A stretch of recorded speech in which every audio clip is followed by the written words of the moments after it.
Hello students, last lecture में हमने पढ़ा था एक्सक्रीटरी ऑर्गन के बारे में, किडनीज के बारे में। किडनी में कुछ फोल्डिंग ट्यूब्यूल्स प्रेजेंट होते हैं जिन्हें नेफ्रॉन कहा जाता है, और जो नेफ्रॉन है वो किस में हेल्प करते हैं? ब्लड को फिल्टर करके यूरिन फॉर्म करने में।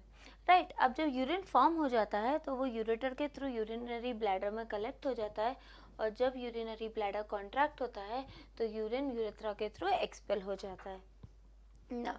अब उसके बाद में हमने देखा था कि यूरिन की डिसीजेस क्या है, यूरिन से कैसे हम डिसीजेस का पता लगा सकते हैं। तो अगर यूरिन में ग्लूकोज का अमाउंट बहुत ज़्यादा है तो इट मीन्स पेशेंट जो है वो डायबिटीज से सफ़र कर रहा है। ठीक है, और ये ग्लूकोज का अमाउंट ज़्यादा क्यों होता है? ब्लड में ग्लूकोज का अमाउंट ज़्यादा होता है क्योंकि हमारी बॉडी में हार्मोन इंसुलिन के लेवल कम होता है। हार्मोन इंसुलिन अगर कम हो जाए तो ग्लूकोज जो है वो ग्लाइकोजन में कन्वर्ट नहीं हो सकता, क्योंकि जो हार्मोन इंसुलिन है उसका फंक्शन यही है कि वो ग्लूकोज को ग्लाइकोजन में ब्रेक कर दे। ठीक है, अब वही कम होगा तो ग्लूकोज जो है वो एक्सेस अमाउंट में ब्लड में हो जाएगा, और ब्लड जब फिल्टर होगा तो एक्सेस ग्लूकोज यूरिन के थ्रू बाहर निकल जाएगा। तो that is how we can detect the diabetes. अगर किसी पर्सन की एक किडनी खराब है तो वो दूसरी किडनी पे सर्वाइव कर सकता है, लेकिन अगर दोनों ही किडनी डैमेज हो जाती हैं तो उस पर्सन को आर्टिफिशियल किडनी पे सर्वाइव होना पड़ता है। That is known as dialyzer. और उस डायलाइजर के थ्रू जो फिल्ट्रेशन होता है, जो सेपरेशन होता है सब्सटेंसेस का, that process is known as dialysis. आज हम बात करते हैं कि किडनी के अलावा, एक्सक्रीटरी ऑर्गन के अलावा ऐसे कौन कौन से ऑर्गन हैं जो टॉक्सिक सब्सटेंस को एक्सक्रीट करने में हेल्प करते हैं। So other organs for excretion, तो इन्हें हम क्या कहते हैं? Accessory organ.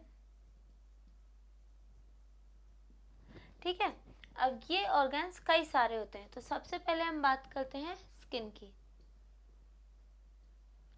स्किन में कुछ स्वेट ग्लैंड्स प्रेजेंट होते हैं।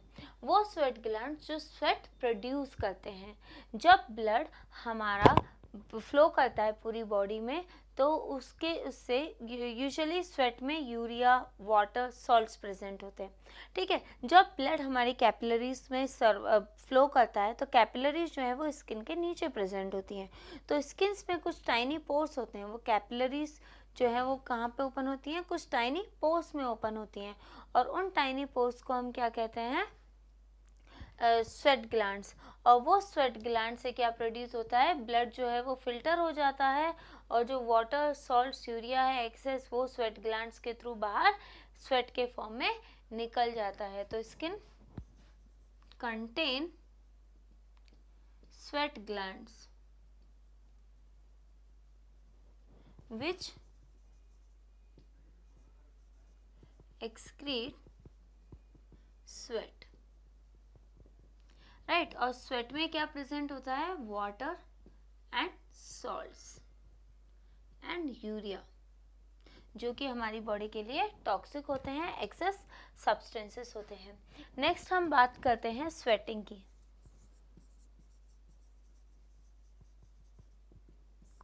जब समर होता है, समर के टाइम पे ह्यूमन बॉडी बहुत ज़्यादा स्वेट करती है। What is sweating? Sweating is nothing but remove water. It is a process.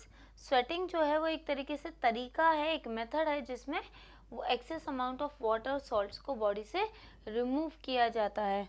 तो sweating to remove access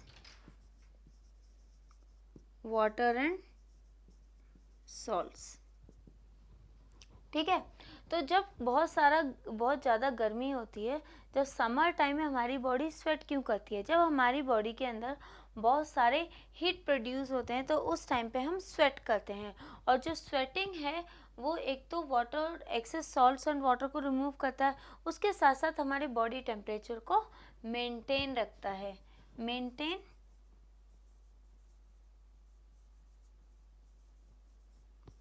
body temperature. Okay तो जो हमारी बॉडी में जो स्वेटिंग होती है वो एक्सेस अमाउंट ऑफ वाटर को, सॉल्ट्स को रिमूव कर देते हैं। और जब हमारी बॉडी पे हीट पड़ता है, जब हीट समर टाइम में जब स्वेटिंग होती है, तो उस टाइम पे वाटर और सॉल्ट जब बाहर आते हैं, सर बॉडी के सरफेस पे आते हैं, स्किन पे आते हैं, तो वो एक तरीके से कूलिंग इफेक्ट देता है। तो कहीं ना कहीं बॉडी के टेम्परेचर को मेंटेन रखता है और वो स्वेट फिर बाद में एवापोरेट हो जाता है। तो वो जब एवापोरेट होता है तो हमारी बॉडी को एक कूलिंग इफेक्ट मिलता है। तो इस तरीके से स्वेटिंग जो है वो हेल्प करती है। ठीक है, फिर थर्ड नंबर की अगर हम बात करें तो दैट इज लंग्स। लंग्स कौन से टॉक्सिक सब्सटेंस रिमूव करते हैं? That is carbon dioxide.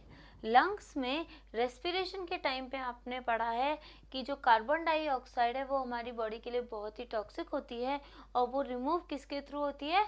Lungs के थ्रू। तो lungs remove carbon dioxide during respiration. फिर फोर्थ की अगर हम बात करें तो दैट इज लिवर। लिवर क्या काम करता है? लिवर ऐसा कौन सा ऑर्गेन, लिवर किस तरीके से हेल्प करता है? तो लिवर जो है वो हमारी बॉडी में जो अमोनिया प्रेजेंट होता है, कई सारी प्रोटीन्स होती हैं, प्रोटीन्स में अमोनिया प्रेजेंट होता है। अमोनिया हमारी बॉडी के लिए बहुत ही टॉक्सिक होता है। तो उसे रिमूव करने के लिए सबसे पहले लिवर जो है वो अमोनिया को किस में कन्वर्ट करता है?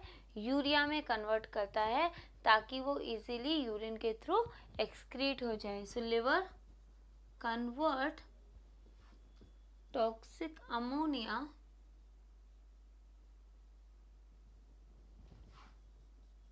into यूरिया एंड वो यूरिया यूरिन के थ्रू बाहर एक्सक्रीट हो जाता है। तो हमने क्या क्या पढ़ा था? अदर ऑर्गेन्स जिन्हें हम एक्सेसरी ऑर्गेन भी कहते हैं, क्योंकि मेन एक्सक्रीटरी ऑर्गेन नहीं है, लेकिन यहाँ से भी कई सारे जो टॉक्सिक सब्सटेंस है वो रिमूव होते हैं। तो सबसे पहले हमने बात की स्किन की। स्किन जो है कई सारे टाइनी पोर्स कंटेन करता है। उन टाइनी पोर्स के थ्रू स्वेट रिलीज होता है।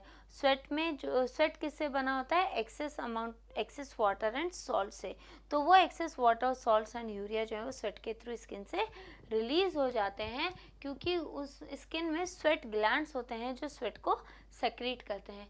फिर आते हैं स्वेटिंग पे। Sweating usually access water and salts को रिमूव करने के लिए होता है, उसके साथ साथ बॉडी को कूलिंग इफेक्ट और यू कैन से बॉडी के टेम्परेचर को मेंटेन करने के लिए होता है।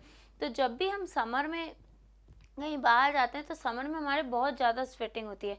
क्यों? क्योंकि हमारी बॉडी पे हीट पड़ती है और वो साथ के साथ एवापोरेट भी हो जाता है। जो भी स्वेट हमारे आता है वो एवापोरेट भी हो जाता है, और वो जब एवापोरेट होता है तो हमारी बॉडी को एक कूलिंग इफेक्ट मिलता है। इसीलिए समर टाइम में जितना ज़्यादा एक्सेस अमाउंट ऑफ स्वेटिंग होगी, जितना ज़्यादा हमारी बॉडी से वाटर एक्सक्रीट होगा, उतनी ही ज़्यादा हमें वहाँ पे प्यास लगती है और थर्स्ट लगती है। ठीक है, उसके बाद हमने देखा था लंग्स। रेस्पिरेशन के टाइम पे जो access amount of carbon dioxide होता है वो रिमूव हो जाता है लंग्स के थ्रू। लिवर जो है वो एक्सेस अमाउंट ऑफ अमोनिया को कन्वर्ट कर देता है यूरिया में, और यूरिया फिर इजीली यूरिन के थ्रू हमारी बॉडी से एक्सक्रीट हो जाता है। फिर हम बात करते हैं किडनी ट्रांसप्लांटेशन की।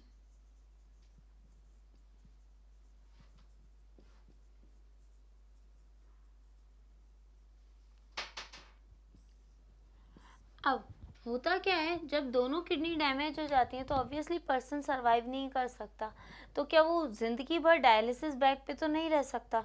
तो क्या करते हैं उस टाइम पे, उस डिसीज्ड किडनी को, जो डिसीज्ड किडनी होती है, जो उसकी अफेक्टेड डैमेज्ड किडनी होती है, उनको रिप्लेस कर दिया जाता है किससे? नई हेल्दी किडनी से।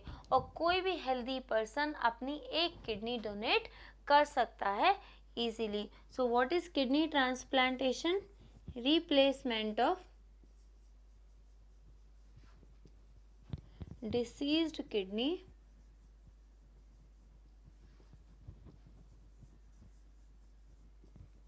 by a healthy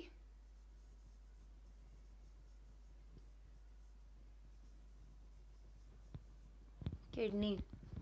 ओके तो किडनी ट्रांसप्लांटेशन में क्या होता है, जो डिसीज्ड किडनी होती है उसे रिप्लेस कर दिया जाता है एक हेल्दी किडनी से। और कोई भी पर्सन जो एक हेल्दी पर्सन है वो पेशेंट को एक किडनी आराम से डोनेट कर सकता है। ठीक है। सो 1 kidney is enough for survival, तो इसलिए एक किडनी जो है वो डोनेट की जा सकती है। तो आज के लेक्चर में हमने क्या क्या पढ़ा था, वो ऑर्गन्स जो टॉक्सिक सब्सटेंसेस को रिमूव करने में हेल्प करते हैं other than main excretory organ के। उसके बाद हमने देखा था कि किडनी ट्रांसप्लांटेशन क्या होता है, क्योंकि पर्सन जो है अगर दोनों किडनी डैमेज हो जाती हैं तो वो सर्वाइव नहीं कर पाता है, तो उसको कोई भी एक हेल्दी पर्सन किडनी डोनेट कर सकता है और उस डिसीज किडनी को रिप्लेस कर दिया जाता है हेल्दी किडनी से। तो आज के लेक्चर में बस इतना ही। Thank you.